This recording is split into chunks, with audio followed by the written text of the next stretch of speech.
Em 90 segundos tu não faz nem um miojo, mas eu te ensino as matérias que tu tem até nojo. Então senta aí e começa a quebrar ATP pra ter energia pra tua mente processar e entender que a probabilidade de você ir bem no Enem tá ligada direto aos meus raps também. Então começa com humanas, só sei que nada sei, mas sei que saí da vida e pra história eu entrei. Se o clima esquenta e tua caneta falhou, fica tranquilo, a esfera dela dilatou com calor. Eu sou flúor com oxigênio, dá pra completar, evoluir melhor que o Darwin poderia imaginar. Se tinha uma pedra no caminho, pode crer que eu já chutei absoluto no rap. Eu nasci pra ser rei, criei uma sociedade aos modelos de Durkheim. O mecanismo dela própria é que diz pra onde vai minha inspiração. Thomas Edison dizia, é 1% e o restante o trabalho que fazia. Então senta o rabo aí que eu vou te ensinar. Sometimes rap is the best way to learn, rapá. Eu não compreendo, pero não puedo hacer. É só estudar e ouvir as dicas que eu dou pra você. Confere suas respostas e faz tudo com calma. Manda bem na redação, faz do fundo da alma. Esse é o tópico frasal, ainda tem argumentação. E a resposta pra você eu deixei na conclusão. Se tá nervoso, se acalma pra mandar bem. E se liga nos vídeos que eu te preparo pro Enem.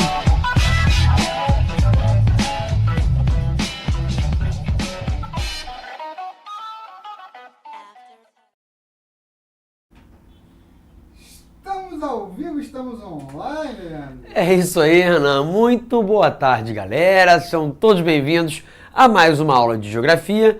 Eu me chamo Leandro Almeida e sim, eu estava lendo os comentários injustos, ingratos, estavam me acusando de ser atrasado. Estou aqui, ó, pós-feriado, semana praticamente encerrada, né?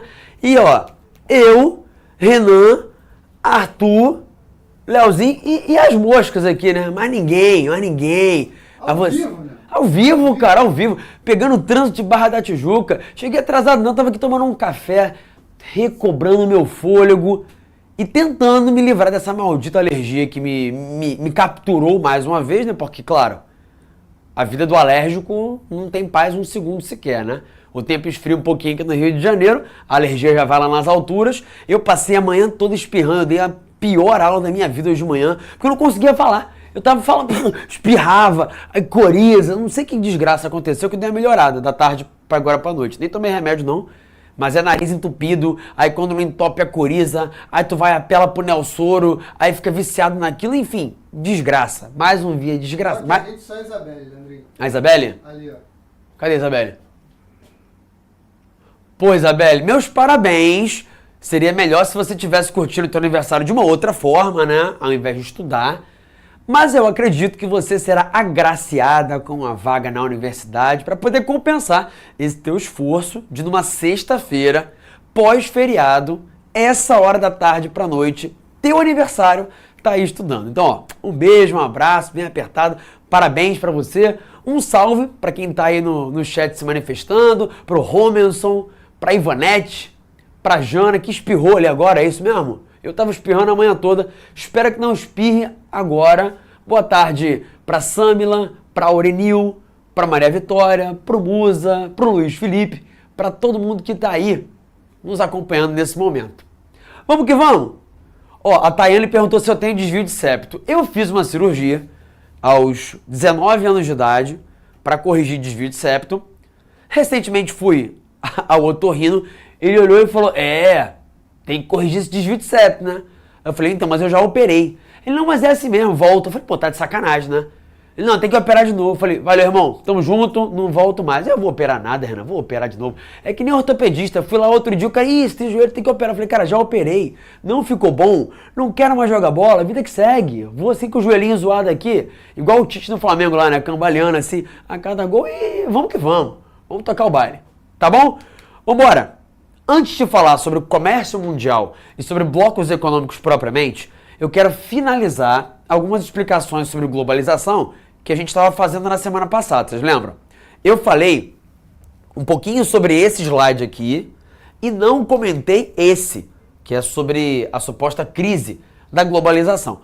Falando disso, aí sim eu posso começar a falar sobre o comércio global. Tá bom? Ah, eu vi que de relance que alguém tá falando do ouvido ali, né? Eu também tenho um problema de audição, eu sou todo escacetado, gente, sério, sou todo jambrolhado aqui. Eu descobri quando também tinha por volta de uns 16, 17 anos, que eu tinha um problema auditivo. No ouvido direito. E eu descobri muito aleatoriamente. Eu tava em casa e tava tendo uma festa junina na rua. Curiosidade. E mó barulheiro, eu querendo dormir. E eu lembro de ter virado de um lado pro outro e o barulho ter sumido. Falei, gente, que estranho. Aí eu comecei a fazer teste. Eu percebi que um dos meus ouvidos era bem surdo mesmo. Fui fazer audiometria, eu só escutava 25 a 30% de um dos ouvidos. Aí, junto com a cirurgia do septo, eu fiz também a do ouvido. Fiz uma colocação de uma prótesezinha, de uma bigorna, que é tipo um ossinho minúsculo que tem aqui no ouvido, que é importante para ressonância, e eu não tinha. Botei, ficou um pouco melhor, ficou bem melhor, mas não ficou 100% não. E eu acho que deu uma piorada já, que volta e meia alguém fala comigo, eu fico assim, hã? Já tem essa mania, né, de virar o ouvido bom, porque esse aqui não presta muita coisa. Então, ó, sinta-se representada, sinta a minha solidariedade de quem também tem um problema, não só de respiração, de alergia, de joelho, mas também de ouvido. Como vocês estão dizendo, todo coisado. Pois é. E ainda por cima arrumo mais problema, né? Fico reagindo a assalto aí pela rua pra tomar facada, fico dormindo pela rua me expondo à morte, mas Deus protege aqueles que não se protegem por conta própria. Vamos embora falar de globalização, porque esse é um tema muito importante. Semana passada, eu disse para vocês que a globalização é um processo que tem se aprofundado ao longo do tempo e que quanto mais tecnologia disponível, mais é possível que nós tenhamos fluxo da globalização. Fluxo de pessoas, de capitais, de mercadorias, de informações. Só que a globalização é um processo contraditório. Porque nunca houve tanta tecnologia disponível para que pudéssemos de fato nos integrar, formar uma aldeia global. Estamos aqui nesse momento, eu aqui no Rio de Janeiro, vocês em lugares variados do Brasil, e estamos interagindo. Estamos conversando, nos comunicando aqui pelo chat. Estamos zoando da facada aí, estamos zoando de dormir na rua. Olha como isso é interessante, como isso é legal. Como a tecnologia permite esse tipo de contato que no passado não era possível de acontecer. Mas ao mesmo tempo, as pessoas que não tenham recursos financeiros para pagar por um smartphone, por um computador, por um tablet e pela internet para usar nesse aparelho, não conseguiriam ter acesso a isso que vocês têm. Entende? A internet democratiza e muito o acesso à informação boa e ruim. A informação e a desinformação. A informação legal e a informação problemática. Mas ela permite esse acesso. Só que para isso você tem que ter alguma condição financeira para usar a internet. Para ter o aparelho, entende? Então é nesse sentido que a gente fala que a globalização aumenta as desigualdades. Eu lembro de alguém comentando no chat na semana passada sobre não achar, não compreender, não concordar sobre esse aumento da desigualdade. É nesse sentido. Pensa, quando não havia internet, ninguém tinha essa possibilidade de comunicação. Agora que a internet existe, as pessoas que podem se conectar ficam muito mais integradas do que aquelas que não podem. Então, essa desigualdade foi criada, entende? Porque como nem todo mundo tem acesso econômico aos mesmos recursos, isso significa que os benefícios, as benesses da globalização acabam não chegando a todos. Gente, nunca houve tanta riqueza no mundo. Nunca houve tantos bens materiais disponíveis, riqueza mesmo, possibilidades de acesso ao consumo. Compara a galera rica de um passado remoto, a galera rica, por exemplo, da Idade Média ou da Antiguidade, tinha muito menos condições de consumir mercadorias como um todo, porque as possibilidades eram menores. Tinha muito menos produto disponível. Entende? Então, se havia menos produto disponível, a desigualdade era menor. Não estou dizendo que não existisse. É claro que já existia. A desigualdade é uma característica da sociedade há muito tempo, muito antes do capitalismo. Só que ela tem se aprofundado. Esse é o ponto. O capitalismo colabora para a competição entre empresas e pessoas. E isso, de maneira positiva, tende a estimular o desenvolvimento tecnológico. Não é que o capitalismo seja o único modelo que permite esse desenvolvimento, não é. Mas essa competição tende a desenvolver a tecnologia. Só que ao mesmo tempo que essa tecnologia produz mais riqueza, mais mercadoria, mais produtos, eles não são de acesso a todos. Então a desigualdade aumenta. É essa a contradição do aumento da riqueza e do aumento da desigualdade, inclusive nos impactos. Por quê? Porque os problemas, exemplo, os problemas climáticos, quando atingem a um país, não atingem a todos de maneira igual. Os mais pobres tendem a ser mais afetados, porque não moram em locais com boa infraestrutura, porque não tem dinheiro para se proteger, porque não tem dinheiro para fugir. Então esse papinho de que todo mundo sofre igual é balela. Não é. É claro que não é, gente. Porque o poder aquisitivo gera a diferença de oportunidades. Outra contradição da circulação de pessoas e capitais. O dinheiro circula pelo mundo com muito mais facilidade do que as pessoas. Porque para as pessoas há fronteiras complicadas, muros que não permitem qualquer um passar por ali. Dependendo do teu país de origem, da tua condição financeira, da tua cor da pele, da tua religião, você pode ser barrado num país. Você tem muito mais chance de ser barrado. Então, há uma contradição, sabe? Nunca foi tão fácil se deslocar do ponto de vista técnico. Aviões, navios, meios de transporte fantásticos. Mas a circulação de pessoas nem sempre é permitida. Depende do caso. Então tem uma antítese, não chega a ser um paradoxo, uma antítese entre integração e fragmentação, entre integração e exclusão, ou no mínimo, integração e integração periférica, integração marginal. Não é que existe algum lugar do mundo que está totalmente excluído do processo de globalização, não. Mas existem muitos lugares integrados de maneira periférica.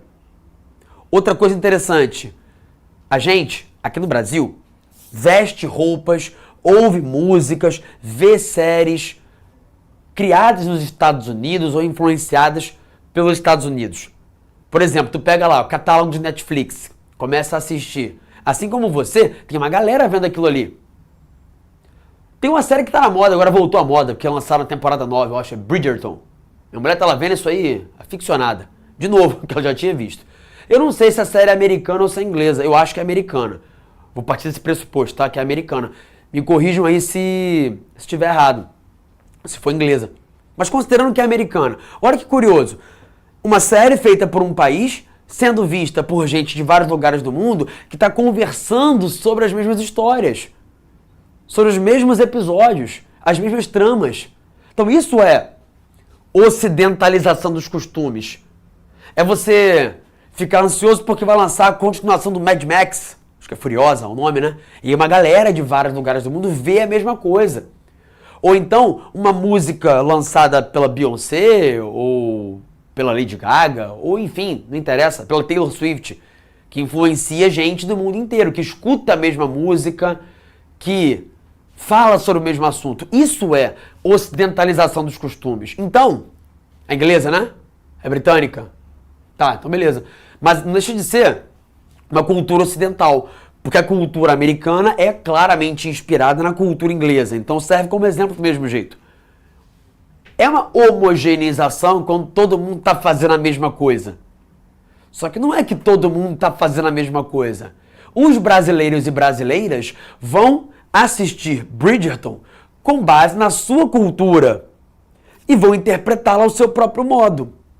O brasileiro, a brasileira vai assistir, vai fazer um meme daquilo. O brasileiro é rei, rainha de meme, né? É impressionante. A gente, se fosse disputar a competição mundial de meme, e acho que teve, inclusive, recentemente, a competição mundial de meme, e o Brasil ganha.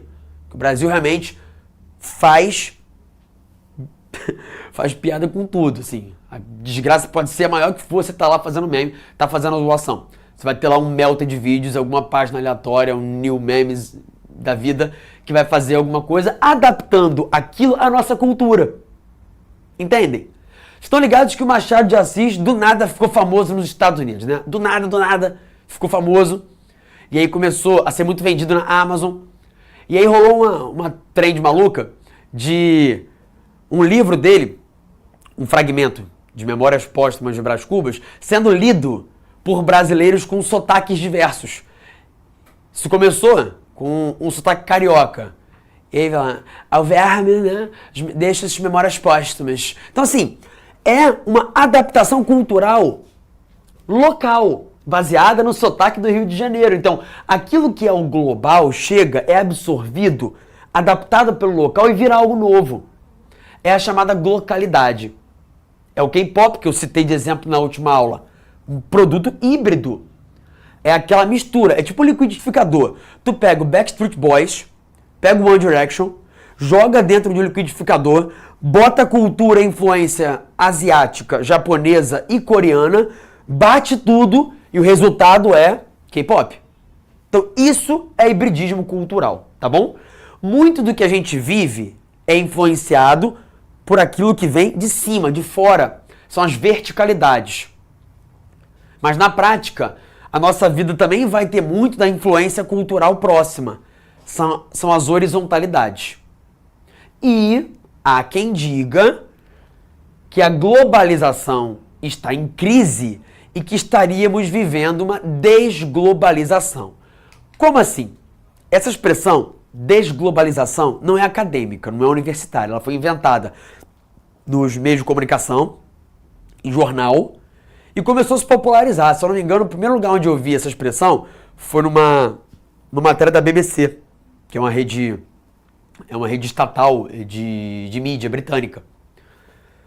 E o adequado seria falar não de uma desglobalização. Eu até gravei um vídeo aqui sobre isso, aqui pro canal do ProEnem, tá aqui o link, mas você pode botar no YouTube aí, desglobalização, ProEnem, ou Leandro Almeida, você vai achar o vídeo.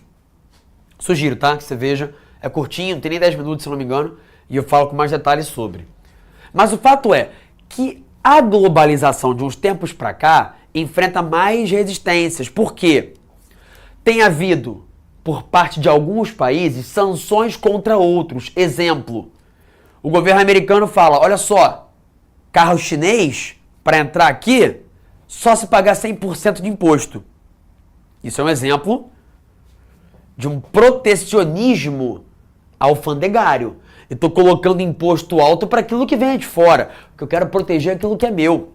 Quando o Brasil taxa as brusinhas da Shein, isso é protecionismo alfandegário. Eu estou protegendo a Renner e Riachuelo. Eu estou protegendo a indústria e as empresas brasileiras contra o que eu entendo que é uma competição estrangeira. É o que o governo americano está fazendo, taxando produto chinês, porque ele quer defender a indústria americana. Se é certo ou errado é uma outra história. Mas a questão é que essa é uma prática que tem sido feita em todos os lugares do mundo. A de protecionismo comercial. Os americanos e os europeus têm praticado punições contra o Irã, contra a Coreia do Norte, contra a Rússia, dizendo, olha só, não vou comprar o teu petróleo. E estou dizendo para ninguém comprar, hein? Ninguém pode comprar petróleo do Irã, que se comprar alguma coisa dele, não vai comprar mais nada de mim. Ou eu não compro mais nada teu. É uma ameaça, é assim que funciona. Então é um exemplo de crise da globalização. Por quê? Porque se a globalização, a ideia é de promover aumento de fluxos, quando eu digo para um país que ele não pode vender a mercadoria dele para outros, que eu estou proibindo o fluxo. Então é uma espécie, entre aspas, de desglobalização, entende? Fechamento de fronteira. O cara vai e fala, olha só, não quero estrangeiro aqui, não gosto de estrangeiro. Esses pobres, tudo, não quero que entrem aqui. Eu sou Viktor Orbán, presidente da Hungria. Aí eu vou e falo, olha só, não quero nenhum estrangeiro passando pela minha fronteira. Esses imigrantes trazem só problema. Trazem violência, vivem aí pelas ruas. Não quero. A xenofobia é que está crescendo. É o preconceito contra o estrangeiro. Além de uma outra questão. Eu botei aqui uma observação porque você tem que ter cuidado com essa frase, tá? Como assim diminuição de fluxos financeiros? Entre 2008, 2009 e 2010, os Estados Unidos e a Europa entraram em crise, o mercado financeiro quebrou e isso, naquele momento, provocou uma redução dos fluxos de capital, de investimento na bolsa. Então é um exemplo do oposto do que se fala na globalização. Mas foi temporário, tá? Depois os fluxos voltaram a aumentar. Fato é que o que para alguns seria uma desglobalização, na verdade, pode ser lido só como mais uma contradição. Como mais uma contradição do processo de globalização, que por um lado segue aumentando, mas ao mesmo tempo segue com restrições em determinados aspectos. Ok? Agora sim, a gente pode falar sobre o comércio, porque duas das globalizações, das contradições que eu pus aqui do processo de globalização envolvem o comércio. Há países que defendem abertura econômica, regras iguais para todos, mas há países que praticam protecionismo. Às vezes, o mesmo país faz as duas coisas. Faz discursinho pró-liberdade comercial, mas fecha a fronteira para qualquer produto que possa ameaçar os seus. É o que os Estados Unidos fazem. Falemos então sobre o comércio global, nessa esteira da análise da globalização.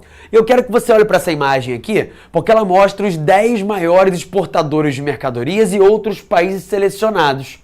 Repara nos 2 primeiros lugares, China e Estados Unidos.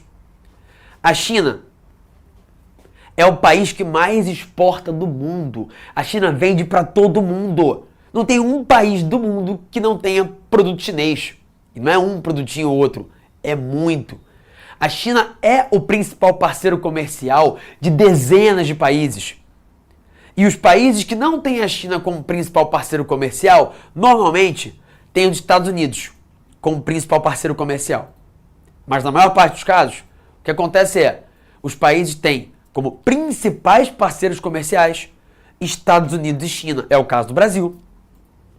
Principal parceiro comercial do Brasil hoje. Ou seja, país com o qual mais fazemos comércio, China. Segunda colocação, Estados Unidos.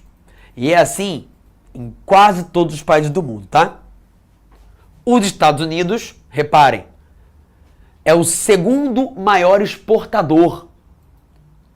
E é o maior importador. Por quê? Porque são 300 milhões de habitantes com uma média de poder de consumo alta. Não existe nenhum país do mundo que consuma tanto quanto os Estados Unidos. E grande parte do que eles consomem, hoje, quem fabrica é a China. Por isso, é curioso, porque os americanos e chineses compram e vendem muito uns dos outros, mas se odeiam cada vez mais, porque disputam a hegemonia global.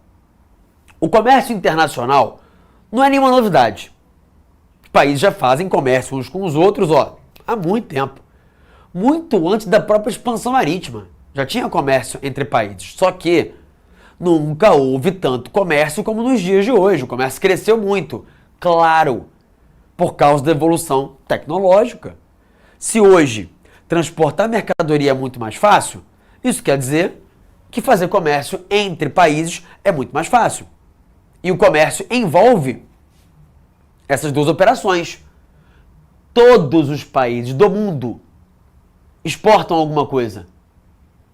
Todos os países do mundo importam alguma coisa. Nenhum país é totalmente autossuficiente. Todos fazem negócio, compram e vendem uns dos outros. E como é que isso é feito? Aí depende. Porque tem 3 possibilidades principais. Vamos lá para outro quadro, que eu vou te falar sobre elas. Primeira possibilidade, comércio bilateral. O que é isso? O que é um acordo bilateral? É quando eu sento, negocio com outro país de maneira direta e fecho um acordo com ele. A relação bilateral envolve o acordo direto entre 2 países. É a forma mais antiga de fazer comércio, entre 2 partes. Só que, ao longo das últimas décadas, 2 outras formas de fazer comércio começaram a se popularizar muito. A forma regional e a forma multilateral. Como assim? O que é o comércio regional? É quando, ao invés de eu e o outro país negociarmos de maneira direta, a gente senta em grupinho. Senta um grupinho de 3, 4, 5, 6, 7, 10 países, 15, 20, 30, depende. E eles chegam a um acordo comum, a um acordo em conjunto. Decidem, por exemplo, que entre eles não vai haver cobrança de imposto para um certo tipo de mercadoria. Decidem que Eles vão preferir comprar uns dos outros do que comprar de alguém de fora. Imagina que na tua sala de aula alguém começa a vender brownie e uma outra pessoa vende palha italiana. O outro vende brigadeiro. A outra vende salgado de forno. Todo mundo vende alguma coisa. E aí, no resto da escola, também tem gente vendendo. E aí vocês fazem a seguinte leitura. Caramba, se nessa sala da gente tem uma galera vendendo salgado, outras vendendo doce, e lá fora também, talvez se nós comprarmos só uns dos outros, seja melhor. Porque a gente mantém o dinheiro aqui dentro. E aí vocês se juntam, se reúnem e chegam a um acordo. Pessoal, daqui pra frente, nossa turma vai dar preferência a comprar salgadinho, brigadeiro e outras coisas mais de quem for da turma. Para que a gente mantenha o dinheiro aqui. E outra, vamos fazer algum tipo de negociação para ficar mais vantajoso. Imagina que o brigadeiro que se vende na escola seja R$1 a unidade. Na escola toda é assim. Aí a pessoa da tua turma que vende brigadeiro fala, pessoal, olha só, meu brigadeiro é R$1, mas para vocês eu vendo por 80 centavos, por 50. Ou seja, eu tô te dando uma vantagem alfandegária. Eu tô reduzindo imposto para você, porque eu prefiro vender para você. Eu quero manter o dinheiro aqui dentro, porque eu sei que se eu vendo para você, você ganha dinheiro e aí você compra. Ou melhor, se eu vendo para você, eu ganho o teu dinheiro e com esse dinheiro eu posso comprar o que você vende. Ao invés de a gente perder dinheiro para a turma do lado, vamos negociar entre a gente. O que acabamos de fazer? Um bloco econômico, um bloco regional.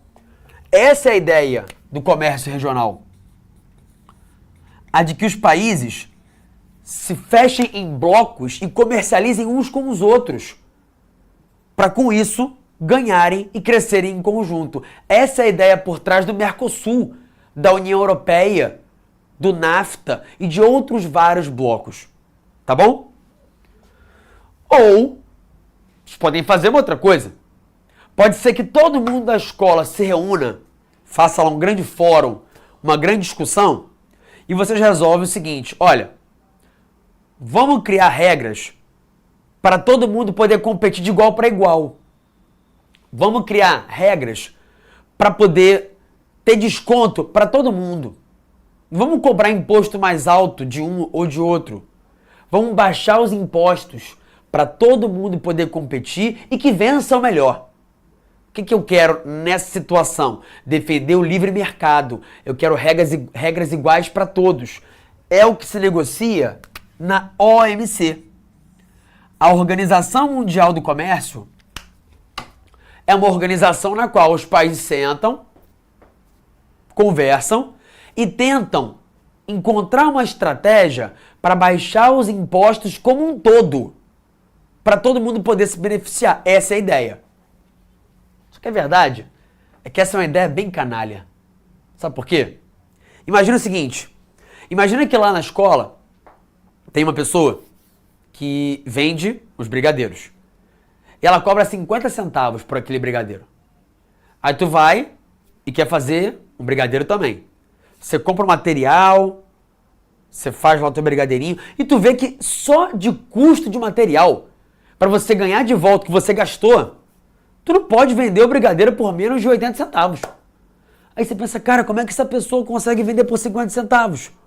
Aí tu pergunta, ô Zezinho, ô Quirão, qual é, Quirão? Como é que tu consegue vender isso aqui por 50 centavos? Aí o Quirão vai e fala, bom, na verdade, é a minha mãe que compra o leite condensado, granulado, não me cobra, eu pego tudo isso, faço e só lucro. Ou seja, o que a mãe do Quirão tá fazendo? Dando subsídio a ele. Aí é mole, né, Quirão? Tu ganhou o subsídio da mamãezinha, não tá tendo custo nenhum, tá em vantagem em relação ao coleguinha. Isso é o que fazem vários países. Protecionismo comercial. Eles protegem os seus para privilegiar os seus, dando a eles melhores condições. E aí é claro que esse produtor vai conseguir vender o produto por um preço menor. Sabe quem se lasca com isso? agricultores brasileiros. O agricultor brasileiro chega, produz soja, produz laranja, faz lá o suco de laranja, vai levando as garrafinhas para os Estados Unidos, chega lá, aqui, senhor Biden, tem um monte de suquinho para vender. Aí quando o brasileiro olha lá na prateleira, o preço do suco de laranja da Califórnia, metade do nosso. Como assim? Impossível. A resposta é: os produtores de suco de laranja da Califórnia recebem subsídio do governo. Recebem empréstimo com juro baixinho. Só tem que pagar mó tempão depois. O governo reduz imposto. Então é claro que ele consegue vender o produto dele por um preço mais baixo. E o brasileiro que chega lá com as garrafinhas de suco para vender, recebe a seguinte informação: ô meu amigo, então, cada garrafinha dessa aqui, ó, vou te cobrar 80% de tarifa de importação. Então aqui no Brasil, a gente taxa as brusinhas da Shein, e lá nos Estados Unidos, eles taxam o nosso suco de laranja. No fim das contas, tá todo mundo querendo defender o seu da competição com aquilo que vem de fora. Então isso é um exemplo de protecionismo. Tá bom? Vamos que vamos. Vamos voltar lá pro nosso outro quadro. Porque agora você entende o que está escrito aqui, né? Que o comércio internacional pode ser feito através de negociações bilaterais ou regionais ou através do comércio multilateral. Ao longo das últimas décadas, claro, esse comércio tem aumentado e muito porque a globalização permite isso e porque tem um monte de empresas que viraram transnacionais, que passaram a atuar em vários lugares do mundo.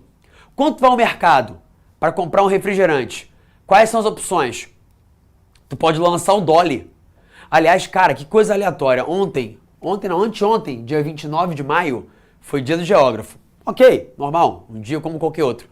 E aí, do nada, eu vi que a Dolly meteu lá: parabéns aos geógrafos, dia 29 de maio. Cara, que bagulho doido, nem lembrava que o Dolly existia. Mas tá lá, Dolly Guaraná, Dolly, o sabor brasileiro.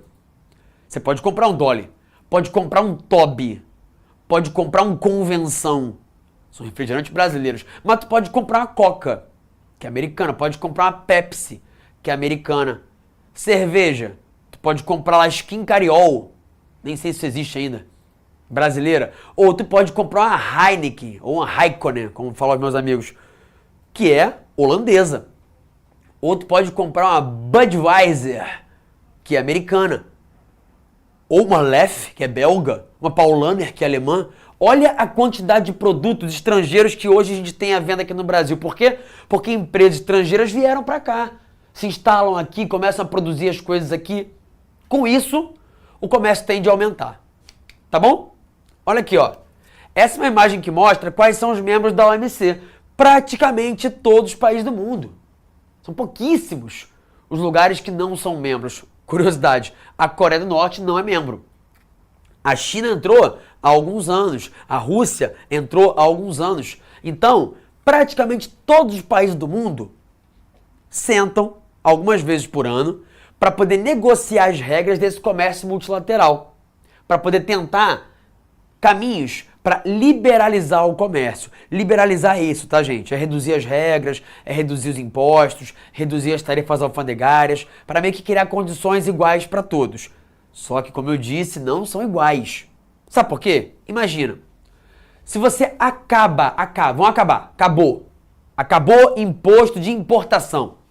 Daqui para frente você vai poder entrar na internet e comprar qualquer coisa de qualquer país do mundo e isso vai chegar aqui e vai receber imposto zero. O que você faz de imediato? Tu vai comprar o whey protein brasileiro? Vai nada, vai comprar o whey protein na Amazon.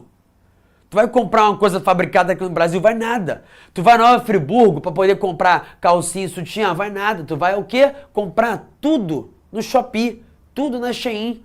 E aí sabe qual o resultado? A indústria brasileira, que não tem condições de competir com a americana ou com a chinesa, vai quebrar. Aí os empregos gerados por ela vão quebrar, deixar de existir. As pessoas que perderam o emprego vão deixar de ter renda. Sem renda, elas não colaboram para a economia, não conseguem comprar no comércio, não vão ao restaurante, não consomem no bar, o bar vai fechar. A pessoa que trabalha lá vai ficar desempregada. Tá entendendo o tamanho do problema? Então, assim, papo reto, é fácil para um país que já é de ponta meter o papinho. Qual é? Vamos liberar. Vamos eliminar a tarifa alfandegária. E aí que vença o melhor. Isso é tipo tu pegar um corredor profissional, botar numa pista de atletismo, jogar um bebê ali do lado e falar, ó, que vença o melhor. O bebê é contra o Usain Bolt. Ué, condições iguais. Todo mundo tá partindo na mesma linha? Tá de sacanagem? Claro que não vai dar certo. Então, metaforicamente, tem países cuja indústria é tosca. São bebês ainda, engatinhando nesse processo de desenvolvimento industrial. É claro que eles não têm como competir com aquilo que vem de fora, de países que são potência. Alemanha, Inglaterra, China. Então, essa proteção acaba sendo necessária. O excesso pode ser um problema. Pode sim, sabia? O Brasil, por exemplo, protegeu demais a indústria entre os anos 50, 60, 70 e 80. Sabe qual a consequência? Os donos de fábrica brasileiros ficaram preguiçosos, porque sabiam que não tinham ninguém para competir, aí ficavam fabricando um monte de porcaria, com tecnologia ruim, sem se esforçar para fazer algo melhor. Aí quando nos anos 80 houve uma abertura econômica, as fábricas brasileiras quebraram todas. Então assim, não é para você proteger os incompetentes, mas você tem que proteger a indústria que está nascendo, para que ela consiga se desenvolver. Aí chega uma hora que você fala, vai filho, voa, agora é contigo aí, luta. Mas não dá para tu achar que o país que já é potência vai conseguir, vai ter a mesma condição de disputa que um país que está engatinhando nesse processo industrial, tá bom? Agora, olha para esse esquema aqui. Dá um print nisso. Dá uma printada aí, que é importante. Ó, o de Paulo falou que o Brasil não tem empresa multinacional. Não, tem sim, tem. Petrobras, Vale, Embraer, são exemplos de empresas transnacionais, muito poderosas, inclusive. Só que são poucas, claro. Se tu pegar, assim, a quantidade de grandes empresas brasileiras poderosas, você conta numa mão, no máximo em duas. Agora tu vai ver chinesa, pô, tem umas 300 enormes. Estados Unidos, tem umas 300, 500 enormes. Então essa é a diferença, sabe? Temos sim, transnacionais, só que não são muitas. Uma pena, né? Infelizmente a gente foi impedido de se desenvolver pela maneira como fomos colonizados, e aí o resultado é essa indústria, que não é que não exista, mas ela não tem condições de competir com a indústria americana, com a inglesa, com a francesa, com a alemã. E dificilmente, eu sou um pessimista, dificilmente a gente vai conseguir chegar a esse patamar de competitividade, porque cada passo que a gente dá, os caras vão dar 50 hoje. Eles estão num patamar tecnológico tão alto que eles estão correndo. Então, para poder alcançar quem está correndo, tem que correr mais que ele. É muito difícil. Então, por mais que o Brasil invista o máximo em tecnologia, pesquisa, é complicadíssimo conseguir chegar a esse patamar. Aí agora a opinião. Qual é a minha opinião sobre o que poderia ser feito? Cara, a gente faz soja. A gente exporta ferro. Vamos dar uma melhorada nisso. Vamos complexificar aquilo que a gente já faz. Agregar valor. Agregar valor. Pô, ao invés de vender a porcaria do café em grão, vamos fazer a desgraça da cápsula. Entende? Aquela porcaria daquela cápsula Nespresso é uma merrequinha de café, cara pra caramba. E é feita na Suíça pela Nestlé, que é uma multinacional que pega o nosso café. Entende? Esse é pra mim o caminho. Não dá pra querer achar que a gente vai do nada bater de frente em carro elétrico com a China e com os Estados Unidos. Não vai. Irmão, não vai. Não tem como não. Já era. Essa batalha é perdida. Não, vamos brigar agora pra gente tá na liderança do 6G. Irmão, não vai. Mas, cara, fazer café em cápsula não é tão difícil, não. Energia limpa. Energia limpa, cara. Hidrogênio verde é um caminho. A gente vai falar disso numa outra aula mais à frente. Então tem como, assim, eu sou um pessimista, sou um cético, mas tem caminhos. Só que não são simples também. Às vezes o pessoal é meio genérico. Ah, se o Brasil tivesse político bom... Nada, cara. O Brasil tem um monte de problemas para além de quem esteja no poder, tá? Há tempos a gente tem dificuldades. E sabe uma coisa que atrapalha? Aí vem meu lado pessimista. Tipo assim, cara, vamos fazer o café em cápsula. Por que a gente não faz? Porque a Nestlé não deixa. Não deixa. Se o Brasil começar a fazer café em cápsula, a Nestlé vai olhar, beleza. E ela vai falar com todo mundo que poderia comprar nosso café em cápsula e vai dizer o seguinte, olha só, tô sabendo aí que o Brasil tá começando a fazer café em cápsula, e aí me antecipei, vim aqui conversar com você para dizer o seguinte, tu sabe que tu tem um acordo comigo, né? Se você começar a comprar café em cápsula do brasileiro, eu talvez não te venda aquele monte de produtos que você compra de mim que só eu fabrico. Lembra do nosso acordo? Então, o papo é reto. Ou você compra só comigo, ou se você comprar com o Brasil, tu vai se dar mal. É ameaça mesmo. É monopólio. Então não é simples, porque tem grandes empresas que já dominam tudo. Se já tem alguém dominando um setor, tu acha que vai ser fácil destronar essa empresa? Não. Ela vai fazer de tudo, legal ou ilegalmente, para poder manter o ponto. É tipo o tráfico de droga aqui no Rio de Janeiro, né? Tu não pode do nada, hoje eu gostaria de vender drogas, eu vou virar um traficante, eu vou ocupar... Não vai. Tu vai ser morto, porque já tem alguém ocupando aquele espaço. Aqui no Rio é milícia. Poxa, hoje eu gostaria de vender uma empresa, ou melhor, de vender internet. Lá perto da casa dos meus pais, tem uma empresa lá que está tentando distribuir internet pra galera, né? A cabeada. Meu irmão, não consegue. Porque a milícia fala, não vai, a milícia vai lá e corta o cabo. Ameaça os caras. Então assim, é difícil. Então a milícia que ameaça as pessoas que tentam oferecer um serviço na área em que ela domina, no mundo tem nome, corporações transnacionais. As Nestlés, as Coca-Colas, as Teslas da vida são tão poderosas que elas ameaçam e sufocam todo mundo que tenta ocupar o espaço que elas ocupam. Tá bom? Tu deu um print nisso aqui, não deu? Aqui o que eu tenho é a listinha das características de cada tipo de bloco econômico. Porque dá para fazer várias formas de acordo entre países. Aqui são 5 exemplos. Uma zona de preferência tarifária é quando vocês, os países, resolvem reduzir imposto para alguns produtos.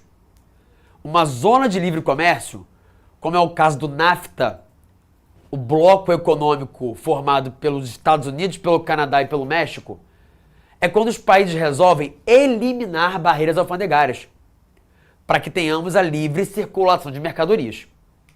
Uma união aduaneira, como é o Mercosul, bloco formado pelo Brasil, pela Argentina, pelo Paraguai, pelo Uruguai e pela Venezuela, que está suspensa, mas é um integrante do bloco. É um tipo de bloco em que os países resolvem eliminar barreiras alfandegárias para venderem produtos sem impostos uns com os outros e, além disso, adotam uma tarifa externa comum para começar a cobrar o mesmo imposto de mercadorias que venham de fora, entende? Qual é a ideia? Olha, tem alguma coisa que a gente pode comprar do Uruguai? Vamos comprar deles. Do Paraguai? Vamos comprar deles. Do Brasil? Vamos comprar deles. Para que eles comprem entre si. Igual você com os coleguinhas na sala lá. Com os doces e outras coisas mais. Agora, tem que comprar de fora? Tem que botar imposto. Qual? Um imposto igual. Então a Argentina, o Brasil, o Uruguai e o Paraguai cobram o mesmo imposto para aquilo que venha de algum país de fora do bloco. E a União Europeia é o bloco mais importante do mundo. Por quê? Porque ela é uma união econômica e monetária. Ela nasceu como um mercado comum e ela virou uma união econômica e monetária, o que significa que além do livre fluxo de mercadorias, de uma tarifa externa comum, existe a liberdade para a circulação de pessoas, políticas de impostos comuns, um parlamento europeu e uma moeda única, o euro, que não é usado por todos os países. Nem todo mundo que está na União Europeia precisa usar o euro, mas muitos usam, a maioria usa. E isso, gente, é um exemplo absurdamente interessante de integração, porque é muito mais fácil você fazer turismo num outro país, comprar coisa em um outro país, fazer os fluxos circularem se a moeda for a mesma. Isso, inclusive, é um projeto futuro para o Mercosul. Não de trocar as moedas, de trocar o real, o peso, mas de, entre os países do bloco, utilizar uma moeda comum. É uma ideia interessante, porque tende a facilitar o comércio intra-bloco.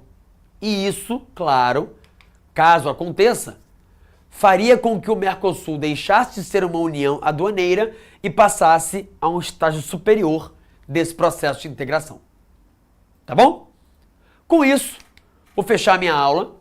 Na semana que vem eu vou retomar um pedacinho aqui do assunto blocos econômicos para poder falar um pouquinho para vocês sobre assuntos que eu vou falar em outras aulas de geografia regional, como União Europeia, como esses blocos aqui, ó, da Bacia do Pacífico. Porque isso aqui é assunto que eu vou falar na parte em que eu estiver falando sobre Japão, sobre América Latina, sobre Europa, mas dá pra dar uma palhinha já no começo da próxima aula. Tá bom? Beijinho, tchau, tchau e até mais. Assista nossas aulas a hora que você quiser. Vem com o Pro, o cursinho online que mais aprova no Enem. Assine em proenem.com.br. We gotta celebrate the beauty of the world that keeps on giving.